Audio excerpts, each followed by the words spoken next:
21 வசனத்தை வாசிங்க. அப்பொழுது அவன் இவனை விட்டு போய் ஓர் ஏர் மாடுகளை பிடித்து அடித்து ஏரின் மரமுட்டுகளால் அவைகளின் இறைச்சியை சமைத்து ஜனங்களுக்கு கொடுத்தான். அவர்கள் சாப்பிட்ட பிற்பாடு அவன் எழுந்து எலியாவுக்கு பின் சென்று அவனுக்கு ஊழியம் செய்தான். எலியாவுக்கு அதிர்ச்சி கொடுத்த ஒரு காரியம். போ என்று சொல்லி சொன்னான். போனான். ஏர் மாடுகளை பிடித்து அடித்து ஏரின் மரமுட்டுகளினால் அவைகளின் இறைச்சியை சமைத்து ஜனங்களுக்கு கொடுத்தான். சாப்பிட்ட பின்பு அவன் எழுந்து எலியாவை பின்பற்றி போனான். கன்விக்ஷன். மூணாவது நான் சொல்ல வர்ற வார்த்தை ஒரு ஆழமான உள் உணர்வு. அவன் நினைச்சிருந்தா ஒரு கடையில போய் 10 கிலோ பீஃப் அல்லது மட்டனை வாங்கி பிரியாணி பாய்கிட்ட சொல்லி பிரியாணி செஞ்சு டப்பா கொண்டு வந்து 1 மணிக்கு இறக்குங்க பாய்னா இறக்கிப்பாரு பாய். ஆனா எதை சமைச்சான்? அவன் உழுத மாடு. இவ்வளவு வருஷம் உழுதுட்டு வந்தானே அந்த மாடை பிடிச்சு அடிச்சான். அந்த மாடை சமைக்கிறதுக்கு எந்த கட்டையை பயன்படுத்தினா? அந்த ஏர் முட்டு, அந்த அந்த உழவுகள் பயன்படுத்துறாங்களா, அதை உடைச்சான். பீஸ் பீஸா உடைச்சான். அதை கட்டையாக்கினா, அதுல தீ வச்சான், கறி அதுல சமைச்சான். இப்ப ஒரு செய்தியை சொல்ல வானா, இதுவரை எனக்கு தொழிலாக இருந்த ஒன்று இன்றையிலிருந்து இல்லை. இதுவரை எனக்கு சாப்பாடு கொடுத்த ஒன்று இனிமேல் என்ன செய்யவில்லை, இல்லை. இனிமேல் என்னை போஷிப்பது என்னுடைய ஆண்டவர் தான். என்னுடைய நம்பிக்கை ஏர்மாடோ இந்த ஏர்முட்டோ கிடையாது. இன்றிலிருந்து என் நம்பிக்கை என்னை அழைத்த என் இயேசு கிறிஸ்து மாத்திரம் தான். எவ்வளவு தைரியமா பண்ண பாரு.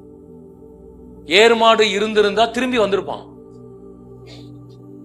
இன்னைக்கு இல்லாட்டா என்னைக்கா ஒரு நாள் யூஸ் ஆகும் பிரதர்னு ஒருத்தன் சொல்லியிருப்பான்.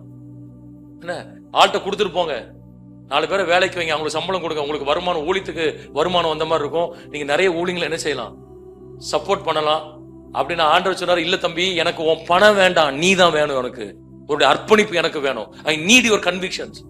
அவனுக்குள்ள ஆழமான உணர்வு வந்தது. இனிமேல் என் ஆண்டவர் என்னை போஷிக்க போகிறார். 12 ஏர் மாடுகள் வைத்து உழுத நான் செல்வந்த குடும்பத்துல பிறந்திருக்கலாம். எல்லாத்தையும் தூக்கி போட்டு வர ஆயத்தமா இருக்கலாம். எந்த நம்பிக்கையில வர? இயேசு நம்பி நான் என்ன செய்றேன், நான் வாரேன். நான் அவரை நம்பி வந்து யாராவது கைவிட்டு இருக்காரு? அவரு ஒரு ஆளை காமிங்க. உலகத்துல ஒரு ஆளை கூட்டுவாங்க. இயேசு நம்பினாரையா? அவர் கைவிட்டு நீங்க பரிதாபமா பிச்சை எடுத்துருக்கிற ஒரு ஆளை கூட்டுவாங்க. உலகத்துல அப்படி ஒரு மனிதனை எந்த மூளைக்கு போனாலும் கண்டுபிடிக்க முடியாது. பரிதாபமாக இருந்தோம், இயேசுவை தேடி நம்ம எங்களை ஆசீர்வாதமாக வைத்திருக்கிறோம். இப்படி 1000 பேரை எங்க போனாலும் என்ன செய்யலாம், நீங்கள் கண்டுபிடிக்கலாம். இன்றைக்கு நமக்கு ஒரு கன்விக்ஷன்ஸ் தேவை, ஒரு உள் உணர்வு தேவை. ஆண்டவரை குறித்த ஒரு உணர்வு. ஆண்டவரை, நீர் ஒருவரே எங்களுடைய இரட்சகர், நீரே எங்களை போஷிக்கிற தேவன் என்கிற உள் உணர்வு. சத்தியத்தை குறித்த ஒரு உள் உணர்வு. Convictions about the word. இந்த பைபிளை நாங்க காம்ப்ரமைஸ் பண்ண மாட்டோம், இந்த பைபிள் தான் எங்களை நடத்துகிற வழிகாட்டி என்கிற உள் உணர்வு. திருச்சபை குறித்த உள் உணர்வு. திருச்சபை என்பது ஞாயிற்றுக்கிழமை போகிற ஒன்று அல்ல, அது ஒரு குடும்பம். It's a family. Church is not the institution. அமைப்புகளை வைத்து சட்டங்களை போட்டு உருவாக்கி வைத்திருக்கிற ஒன்று அல்ல திருச்சபை. திருச்சபை என்பது ஒரு குடும்பம். ஞாயிற்றுக்கிழமை வரணும், சந்தோஷமா வரணும், எல்லாரும் பார்க்க போறோம், அப்படிதானே? போன வாரம் நான் சொன்னேன், இங்கிலீஷ் சர்வீஸ்ல மெயினா சொன்னேன், ஓடாதீங்க. முடிஞ்ச உடனே என்ன, முடிஞ்ச உடனே ஓடாதீங்க, ஒருத்தர் பார்த்துட்டு போங்க. சர்ச்சைக்கு வரும்போது எப்படி வரணுமா? புலி மாதிரி வரணுமா? புலியா? அது என்னது? சிறுத்தை. Panther. Come like a panther. சிறுத்தை மாதிரி பாஞ்சிட்டு வரணும். போகும்போது எப்படி போகணும்? ஆமை மாதிரி போகணும். இப்ப நீங்க மாத்தில செய்றீங்க. என் ஆத்துமாவே சொல்லும்போது பைபிள் நான் மூடி ஆமென் உள்ள வச்சு இயேசு கிறிஸ்து நாமத்தினாலே ஆமென் அவ்வளவு டப்புன்னு போயிடும். இல்ல இருங்க, சர்ச்சுங்கிறது ஒரு ஃபெல்லோஷிப். ஒருத்தர் பார்த்து சந்தோஷப்பட்டு, இங்க எல்லாரும் சகோதரர்கள். உயர்ந்தவன், பெரியவன், பெரிய ஜாதி, சின்ன ஜாதி, படிச்சவன், படிக்காதவன், பெரிய பதவியில் இருக்கிறவன் ஒண்ணும் கிடையாது. இங்க செருப்பை கழட்டி போடுற மாதிரி எல்லாத்தையும் கழட்டி போட்டுட்டு தான் நம்ம என்ன செய்யறோம். உங்க பணிஸ்தலங்கள்ல புரோட்டோகால் இருக்கலாம், ரெகுலேஷன்ஸ் இருக்கலாம். ஆனா திருச்சபை என்பது ஒரு குடும்பம். Search is a family. Convictions about the church, அதை குறித்த ஒரு பெற்றுக்கொள்ளும். Convictions about evangelism. இயேசு ஒரே ஒரு வாழ்க்கை தான் கொடுத்திருக்கிறாரு, திரும்ப கிடைக்குமான்னு தெரியல. அந்த ஜிப்சி பசங்க வந்து சொன்னாங்க அன்னைக்கு, அண்ணன் எங்களுக்கு எல்லாம் கீபோர்டு கத்து கொடுக்கணும், அவெல்லாம் டீசெண்டா இருக்கிறான், குறை என்ன சொல்லுங்க, அதை நரிக்குறவர்கள், அரகுற ட்ரெஸ்ல இருக்கிறவன் அன்னைக்கு பேண்ட் ஷர்ட் போட்டு ஷூ போட்டு டீசெண்டா இருக்கிறான். நம்ம பசங்க தான் நரிக்குறல் மாதிரி இருக்கான். நிறைய பேர் சர்ச்சுக்கு வருவேன், தாடிலாம் வச்சு ஒரு மாதிரி சேவ் பண்ணாம, என்ன வீட்டில் படிக்கிறேன், சிஎம்ஸ்ல படிக்கிறோம் அப்படி இருக்கிறான். அவன் டீசெண்டா இருக்கிறான். அவன்லாம் ஒரு டான்ஸ் ஆடினான். அண்ணன் வந்து எங்களுக்கெல்லாம் கீபோர்டு சொல்லி கொடுக்கணும்னு ஆசைப்பட்டாரு. அவனுக்குள்ள என்னத்தை பாருங்க. அந்த பசங்களுக்கு காசு கொடுத்து என்ன செய்ய முடியாது. அவங்க மாமாட்ட சொன்னான், அவர் ஊழியக்கார, மாமா எங்களுக்கு எல்லாம் ஃப்ரீயா சொல்லி கொடுங்க மாமா, நான் கீபோர்டு சொல்லி கொடுங்க அப்படின்னு இருக்கிறான். கன்விக்ஷன்ஸ். எனக்கு வாய்ப்பு நாளைக்கு கிடைக்குமான்னு தெரியல, இன்னைக்கு இயேசு வாய்ப்பு கொடுத்திருக்கிறார். இந்த வாய்ப்பை பயன்படுத்தி இயேசுவை பத்தி நான் சொல்ல போறேன். நீங்க வேணா இப்ப நேத்து நாங்க ஒடுக்கத்தூர் போனோம், டீமா ஜேம்ஸ் வந்திருந்தாங்க, நாங்க பாஸ்டர்ஸ் எல்லாம் போனோம். ரோட்ல நின்று தான் பிரசங்கம் பண்ணோம். ரோட்ல நின்று பாஸ்டர் பிரைஸ் அண்ட் சண்டே ஸ்கூல்ல பாட்டு சொல்லி கொடுத்தாரு, பால்ல வொர்ஷிப் நடத்தாரு, நான் பிரசங்கம் பண்ணேன். அவங்க 3 பேர் நின்னாங்க, ஒருத்தனை அடிக்கல எங்களை. ஒடுக்கத்தூர்ல ரோட்ல பின்னாடி ஒரு இந்து கோயில் இருக்கு. நான் போனோன்னே கேட்டேன், பிரதர் கோயில் இருக்கு? நிறைய நேரத்துல அந்த கோயில தான் கரண்டே எடுப்பாரு அவரு. எங்கேயோ எவனோ அடிக்கிறான் இல்ல நான் சொல்லல, அடிப்பாங்க பிரதர், வெளியே போனதே அடிப்பான்.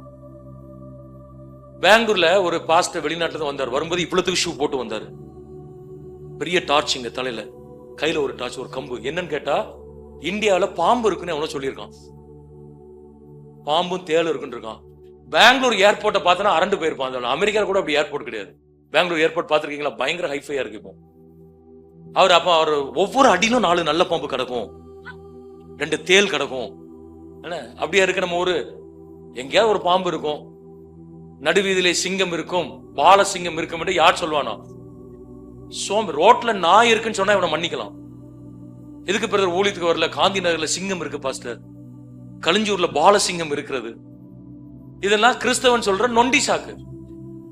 நீ எங்க கூட வாங்க, அடுத்த மாசம் யாரெல்லாம் வர விரும்புறீங்களோ வாங்க. நான் என்ன சொல்றேன், அடி வாங்கினா நானும் தான் இப்ப சேர்ந்து அடி வாங்குவோம். இயேசுக்காக அடி வாங்குறது ரொம்ப சந்தோஷம் உலகத்துல. எத்தனை பேர் ஆமேன்னு சொல்றீங்க? ஆனா அவரை நம்பி போகும்பொழுது இது எதிர்ப்பு இல்லைன்னு நான் சொல்லல, எதிர்ப்பு இருக்கிறது, எதிர்ப்பு இல்லாத இடங்களும் இருக்கிறது. சுவிசேஷத்தை கேட்பதற்கு ஆட்கள் ஆயத்தமா இருப்பாங்க. ஒரு கன்விக்ஷன் வரணும். நான் எவ்வளவு பெரிய ஆளா இருந்தாலும் ரோட்ல நின்று இயேசு பத்தி சொல்ல எனக்கு ஒரு வாய்ப்பு தார ஆண்டவரேன்னு கேளுங்க. நான் இதை ரொம்ப சந்தோஷமா நினைக்கிறேன். சர்ச்சில் பேசுறது, கன்வென்ஷன்ல பேசுறது, கான்ஃபரன்ஸ்ல பேசுறது அதெல்லாம் ஈஸி. ஆனா ரோட்ல நின்று பிரசங்கம் பண்றோம் பாருங்க, இயேசுதான் தெய்வம் அப்படின்னு சொல்றோம் பாருங்க, ஒரு கன்விக்ஷன் நமக்கு வேணும். ஆண்டோட கேட்கணும். கன்விக்ஷன்ஸ் அபவுட் கிவிங், கொடுக்கிறதுக்கு எனக்கு ஒரு உணர்வு தாங்க ஆண்டவர். எனக்கு வருகிற ஆசீர்வாதங்கள் எல்லாம் நீர் எனக்கு கொடுத்தது, நான் அதுல இருந்து சந்தோஷமா என்ன செய்யணும்?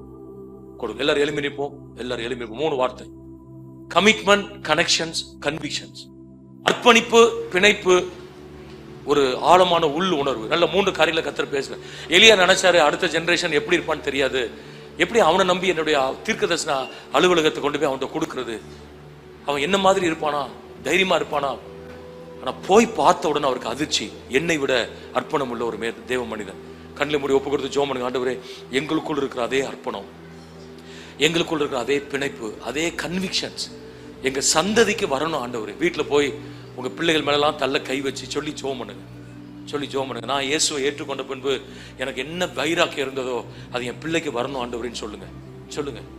நான் எவ்வளவு பாடுகள் வழியா போகும்பொழுது உங்க இறுதியா உறுதியா பிடித்து கொண்டனோ அதே போல என் பிள்ளைகள் பிடிக்கணும் ஆண்டவரே. எங்க சர்ச்சுக்கு வர பிள்ளைகள் பிடிக்கணும் ஆண்டவரே.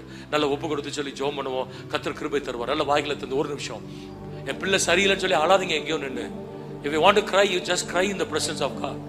நீங்க அழணும்னு சொன்னா ஆண்டவருடைய சமூகத்தில் அழுங்க. ஒரு சொட்டு கண்ணீர் விடுங்க, அதை அவர் கவுண்ட் பண்ணுவாரு, குறிச்சு வைப்பாரு. என் பிள்ளை ஆண்டவரே லட்சக்கணக்கில் சம்பாதிக்கணும், பெரிய இடத்துக்கு போகணும், ஆசைப்படுங்க, தப்பு கிடையாது. ஆனா அதெல்லாம் விட என் பிள்ளை உம்முடைய பிள்ளையா இருக்கணும் ஆண்டவரே. காலையில் எதிர்த்து முழங்கால் போட்டு அவன் பைபிள் வாசிக்கணும். ஜோமன் நம்ம வீட்டு விட்டு அவன் வெளியே போகக்கூடாது. அவன் சபைக்கு பிரயோஜனமா இருக்கணும். சர்ச்சுக்கு வராத கிறிஸ்தவர்களை குறித்து நான் வருத்தப்படுகிறேன் ஆண்டவர். எங்க சந்ததியில் அப்படி யாரும் இருக்கக்கூடாது ஆண்டவரே. அப்படி சர்ச்சுக்கு வராம போன ஒரு சிலருக்கு ஞானசானம் கொடுத்ததுக்கு நான் வெக்கப்படுறேன் as a pastor. ஒரு சிலருக்கு ஞானசானம் கொடுத்திருக்கிறேன், வாங்கிட்டு போனவன் சர்ச்சு பக்கமே வரல திரும்ப. ஆண்டவரே, நாங்கள் ஊழியர்களை வருத்தப்படுத்த கூடாது. எங்க பிள்ளைகள் சபை சார்ந்து இருக்கணும். என் பிள்ளைகள் கர்த்தருக்குள் நடக்கிறார்கள் என்ற செய்தியை வயசு காலத்துல நான் கேட்கணும். பெரிய வால்டர் என்று சொல்லக்கூடிய பிஷப் சாகும் பொழுது 3 பசங்களை அழைச்சாராம். மரண படுக்கையில் இருக்கிறாரு, இன்னும் கொஞ்ச நேரத்தில் செத்துருவாரு. மூத்த பையனை கூடிச்சு, தம்பி என் லைப்ரரியில போய் இந்த புக்கை bring the book from my library சொன்னாராம். அந்த பையன் கேட்டான், which book daddy? You have 8,000 books in your library. 8,000 book வச்சிருக்கீங்க, எந்த புக்கு? நானும் அது சொன்னா, தம்பி நான் புக்குன்னு சொன்னா அது ஒண்ணுதான்பா, 8,000 புக்ஸ் வச்சிருக்கலாம், பட் புக் அப்படின்னு நான் சொன்னா ஒண்ணுதான், என் டேபிள்ல இருக்கும் பைபிள், தூக்கிட்டு வந்தான். 3 பேரையும் கை பிடிக்க சொன்னாராம், கை வைக்க சொன்னார், வச்சிருந்த பைபிள் வச்சுட்டு சொன்னாராம், 40 ஆண்டுகள் ஆண்டவருக்காக ஊழியம் செய்திருக்கிறேன், பிஷப்பா இருந்திருக்கிறேன், ஆனா உங்களுக்கு நான் எதையும் சேர்த்து வைக்கல, உங்களுக்கு கொடுத்து போவதற்கு எனக்கு சொத்துக்கள் இல்லை, பணங்கள் இல்லை, ஆனா இந்த பைபிள் உனக்கு கொடுத்துட்டு போறேன், இதை பிடிச்சுக்குங்க. என்னை வாழ வைத்த இந்த பைபிள் உன்னையும் வாழ வைக்கும், என்னை நடத்தின இந்த பைபிள் உன்னையும் நடத்தும், என்னை போஷித்த என் ஆண்டவர் உன்னையும் போஷிப்பார், உன்னை கைவிட மாட்டார் சொல்லிவிட்டு அவர் மரித்து விட்டு போனாராம். ஒருவேளை உங்களுக்கு கொடுத்து விட்டு போவதற்கு சொத்துக்கள் இல்லாமல் இருக்கலாம், ஆனா ஆண்டவரே என் பிள்ளைக்கு நான் சத்தியத்தை கொடுத்துட்டேன், என் பிள்ளைக்கு நான் பைபிளை கற்றுக் கொடுத்திருக்கிறேன், என் பிள்ளை உலகத்துல எந்த மூலைக்கு போனாலும் எந்த பெரிய இடத்துக்கு போனாலும் அவன் உண்மை மறக்க மாட்டான், அந்த நம்பிக்கை எனக்கு இருக்கு ஆண்டவரே, அதை எனக்கு தாரும். கரல் வைத்திரம் ஆண்டவரை கேட்போம். ஹல்லேலூயா. கர்த்தரது கிருபைகள் நமக்கு தருவாராக. இதுவரை உதவின எபினேசரே, இனிமேலும் நடத்தும் யெகோவாயிரே, இதுவரை உதவின எபினேசரே, இனிமேலும் நடத்தும் யெகோவாயிரே, நன்றியுடன் கரங்களை வைத்து நாம் பாடுகிறோம். நீ செய்த எல்லா நன்மைகளுக்காக நன்றி சொல்லலாம், போற்றிடுவோம் நன்றியுடன். 6 மாதங்கள் எங்களுக்கு ஜீவனை கொடுத்ததற்காக நன்றி செலுத்துகிறோம். போற்றிடுவோம் தலைமுறை தலைமுறையா, எங்கள் அடைக்கலமானீரையா, முற்பிதாக்கள் ஆராதித்த எங்கள் பரிசுத்த தெய்வம் நீரே, தலைமுறை தலைமுறையா எங்கள் அடைக்கலமானீரையா, முற்பிதாக்கள் ஆராதித்த எங்கள் பரிசுத்த தெய்வம் நீரே. கரங்களை வைத்து ஆண்டவரே எனக்கு நீர் ஆண்டவர், என் சந்ததிக்கும் நீர் தான் ஆண்டவரே. கரங்களை வைத்து ஆண்டவரை பார்த்து சொல்லுங்க, என் சந்ததி என் பிள்ளைகளின் பிள்ளைக்கும் நீர் தான் ஆண்டவர். அவர் ஆபிரகாமின் தேவனும் ஈசாக்கின் தேவனும் யாக்கோபின் தேவனுமாய் இருக்கிறார். சந்ததிகளுக்கு அவர் தேவன், சந்ததிகளுக்கு தேவன். எங்க வீட்டுல பிறந்த ஒரு பிள்ளை உண்மை விட்டு போக கூடாது ஆண்டவரே. சொல்லுங்க, என் வீட்டில் பிறந்த பிள்ளை துன்மார்க்கமாய் போக கூடாது ஆண்டவரே. என் வீட்டில் பிறந்த பிள்ளை குடிப்பழக்கத்திற்கு அடிமையாக கூடாது ஆண்டவரே. என் வீட்டில் பிறந்த பிள்ளை ஒன்று துன்மார்க்கத்தனமாய் சமூக விரோதியாய் மாறக்கூடாது ஆண்டவரே. அவன் உயர்ந்த இடங்களுக்கு போக வேண்டும் ஆண்டவரே. கரங்களை வைத்து நம்ம கேட்போம். ஹல்லேலூயா.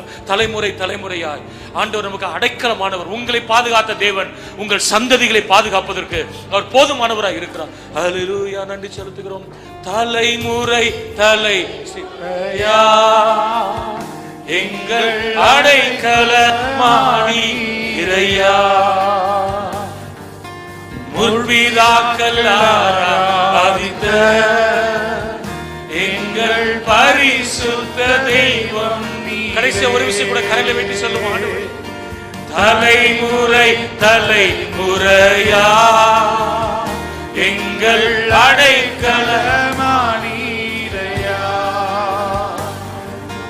முற்பிதாக்கள் ஆராதித்த எங்கள் ஒரு விஷயம் கூட சொல்லுவோம். தலைமுறை தலைமுறையா உள்ள அர்த்தத்தோடு கூட தலைமுறை தலைமுறையா எங்கள் அடைக்கலமானீரையா,